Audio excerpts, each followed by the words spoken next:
Bueno, esta conferencia se titula El último llamado, la última advertencia a la tierra, porque eso es básicamente lo que vamos a hablar. Es el capítulo 14 en el libro de Apocalipsis, que nos dice cuál es el mensaje final para un mundo que se ha enloquecido. Apocalipsis 14. Después miré y vi que el Cordero estaba de pie sobre el monte de Sión, y con él 144,000 que tenían el nombre de él y el de su padre escrito en la frente. Ahora, ya hemos discutido sobre los 144,000, así que no voy a ir en detalles sobre ellos, pero ellos tienen el carácter de Dios grabado en sus mentes, el nombre del Padre escrito en sus frentes. Oí una voz del cielo como el estruendo de muchas aguas y como el sonido de un gran trueno. La voz que oí era como de arpistas que tocaban sus arpas. Cantaban un cántico nuevo delante del trono. Un cántico nuevo es una canción de redención. Es una canción, un himno de liberación. Es algo que uno no puede entender si no ha tenido una experiencia de conversión o una experiencia de liberación. Así que esta será una canción cantada con el corazón, lo que será esencial o parte de los redimidos. Y delante de los 4 seres vivientes y de los ancianos, ya hemos hablado de ellos también, y los querubines protectores y los 24 ancianos, y nadie podía aprender el cántico sino aquellos 144,000 que fueron redimidos de entre los de la tierra. Versículo 3. Obviamente uno no puede vivir la experiencia de otra persona. Uno no puede dar a otra persona algo por lo cual esa persona no ha pasado. Y esto es lo mismo con las 10 vírgenes al final. Había 10 vírgenes al final y cada una de ellas estaba dormida. Todas tenían aceite, todas tenían una medida del Espíritu Santo. Y después, cuando el esposo llegó, todas se despertaron. Pero solamente la mitad tenía bastante aceite para llegar a la fiesta de la boda. Y las otras no tenían suficiente aceite. Y así que ellas preguntaron a las que tenían aceite que les dieran un poco. Y ellas dijeron, pero no podemos darles aceite. Y algunos dicen que eso es egoísta. ¿Por qué no querían darles un poco de aceite? ¿Cuál es el problema? Es que uno no puede compartir su experiencia. Uno no puede decir, bueno, aquí está parte de mi experiencia, permítanme que la ponga en su lámpara.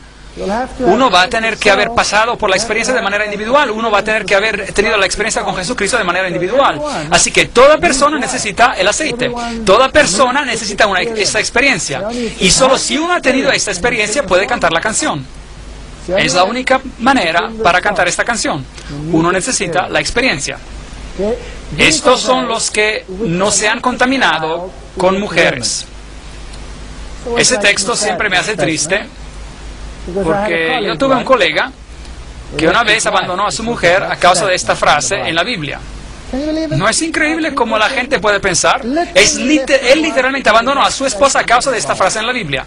Y yo le dije, sabes, yo creo que tú tienes una falsa comprensión de lo que una mujer representa en la Biblia.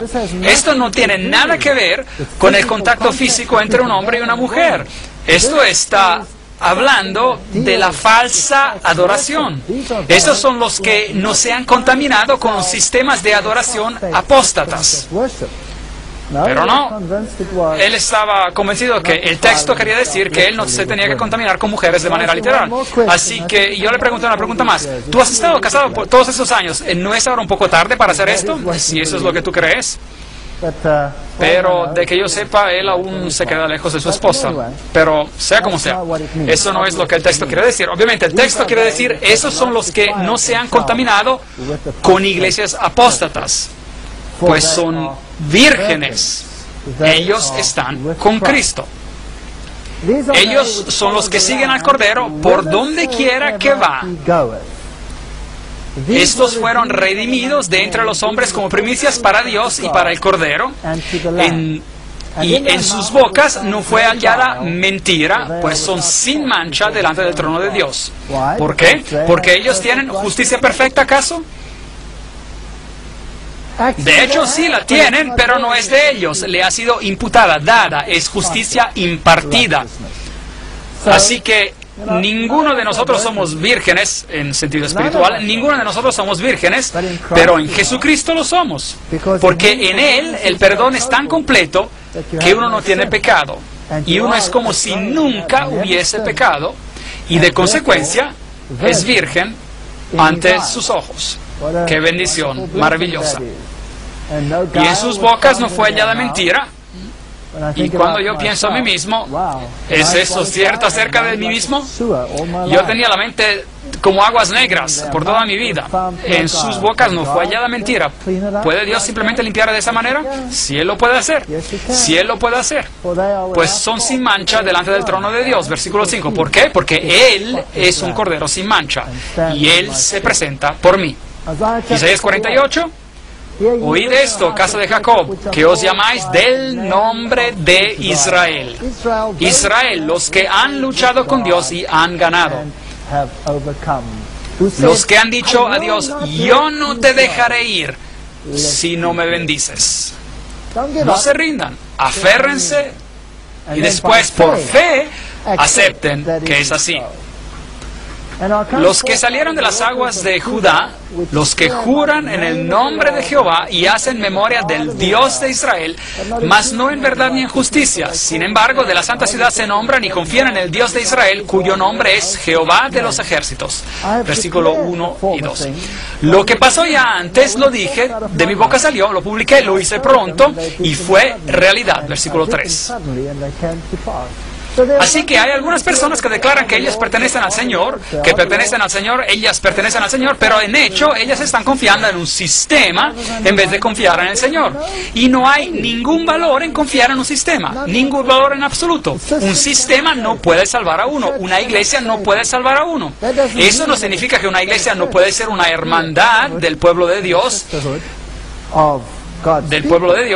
pero la iglesia no puede salvarlo a uno, solo Jesús puede salvar.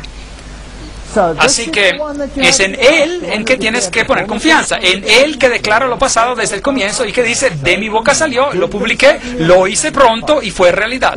Así que uno puede probar a Dios mirando a las profecías. Por cuanto sé que eres duro, que una vara de hierro es tu cerviz y tu frente de bronce. Por eso te lo dije y hace tiempo, antes de que sucediera, te lo advertí, para que no dijeras, mi ídolo lo hizo, mis imágenes de escultura y de fundición mandaron estas cosas. Versículos 4 y 5. ¿No es eso fantástico? Así que, ¿para qué sirve la profecía? Para recordarnos que Dios está en control, para recordarnos que Él tiene el destino de la humanidad en sus manos. Y Él nos dice antes de tiempo, así que cuando veamos estas cosas podamos creer. En la misma manera, toda la profecía de la cual hemos hablado, ¿nos va a salvar? No. Pero lo que puede hacer, nos puede enseñar que Dios, después de todo, merece nuestra adoración. Eso es lo único que la profecía puede hacer, no nos puede salvar. Lo oíste y lo viste todo, y no lo anunciaréis vosotros. Ahora pues te he hecho oír cosas nuevas y ocultas que tú no sabías. Ahora, han sido creadas no en días pasados, ni antes de este día las habías oído, para que no digas, he aquí que yo lo sabía. Versículos 6 y 7. Eso es típico de la raza humana. Nosotros pensamos que podemos declarar todo y explicar todo racionalmente. Pero este no es un mundo racional. En mi vida yo llegué a un punto donde dije, esto no es racional, yo no puedo soportar esto.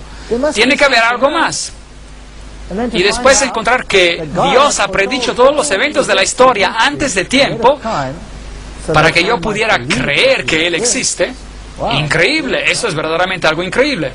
Sí, nunca lo habías oído, ni nunca lo habías sabido. Ciertamente no se abrió antes tu oído, porque sabía que siendo desleal habías de desobedecer, por tanto te llamé rebelde desde el vientre. Versículo 8. Eso es todo lo que somos, eso es todo lo que somos. Por amor de mi nombre, contenderé mi ira, y para alabanza mía la reprimiré para no destruirte. He aquí te he purificado, y no como a plata, te he escogido en horno de aflicción. Versículos 9 y 10. ¿Saben cuántas veces he escuchado a personas que dicen, el cristianismo son unas muletas? ¿Y han escuchado esa expresión? Y yo digo, increíble, el cristianismo son unas muletas. Pues vengan y háganse cristianos y tomen a mis muletas. Diviértanse. Diviértanse con esas muletas. Yo les digo, el cristianismo no son muletas, es un horno de aflicción. Y es doloroso de vez en cuando. ¿Por qué? Porque tenemos que cambiar. Se trata de desarrollar un carácter. Es desarrollar nuevos caracteres en Jesucristo. Saben, hoy en día los psicólogos, si hay dos jóvenes que se unen y van a sesiones de consejería y los psicólogos les dicen, ustedes no son compatibles, son demasiado diferentes, tienen que ser lo mismos. Tienen que tener los mismos intereses, lo mismo de esto, lo mismo de eso, lo mismo de todo. Y así que nosotros nos administramos según esta manera de ser. ¿Y qué hace Dios? Siempre junta a los opuestos. ¿Ya se han dado cuenta? Él siempre crea el escenario peor. ¿En serio? Y aun cuando Él escoge evangelistas o lo que sea, Él junta a Martín Lutero con un carácter de fuego, junto a Melanchthon, que tenía un carácter manso y apacible. Yo tengo un amigo querido y su nombre es François Duplessis, un hombre pequeñito así. ¿Cómo yo quiero a ese pequeño hombre? Él es exactamente lo opuesto de mí. Él siempre me dice, Walter, tú los tumbas con tus comentarios tan directos, pero yo los voy a recoger. Él es dulce. Y Él puede hacer eso, Él puede poner el bálsamo para calmar el dolor. Y Él dice, tú empiezas a hablar y después yo voy a poner mi delantal y voy a aplicar el aceite y vendar las heridas. Y saben, es así que Él trabaja, así que Dios une a los supuestos. Ahora, este fuego de la aflicción, ¿quién puede cambiar el carácter de uno? ¿No es acaso solo alguien que lo quiere a uno? ¿Ya se han dado cuenta de eso? Si yo voy al trabajo y hay un colega ahí que me da problemas y yo le digo, bueno, adiós, y me voy a la casa, él no me puede fastidiar. Pero ¿qué pasa si mi esposa me da problemas? Ya no puedo decirle adiós. Así que alguien tiene que ceder, ¿correcto? Y normalmente los hombres tienen estos caracteres explosivos, aunque los tiempos están cambiando y las cosas se están cambiando en estos días, pero como sea, ¿quién lo puede cambiar a uno? Dios utiliza personas para cambiarte y utiliza los que están cerca de ti para cambiarte. El fuego de la aflicción es para hacerte ver tu carácter. Nadie te puede hacer ver tu carácter de manera tan clara como alguien que está cerca de ti. Nadie lo puede hacer mejor. Y si tú eres grosero con alguien y a ellos no le importa porque son familia, ellos me van a ignorar y se van a salir de mi vida para siempre. Pero si yo soy grosero con mi esposa, ¿qué pasa? Bueno, ella puede contraatacar, ella puede hacer eso, pero también puede ser calma y llorar unas lágrimas. Y esas lágrimas pueden ser mucho peor que contraatacar. ¿Y si ya se han dado cuenta de eso? Sí, eso lo puede preocupar a uno, seguir dándole vueltas en la cabeza y refinarlo a uno. Y todo eso impacta el carácter de uno y cómo uno se mueve en la vida. Y eventualmente, bueno, uno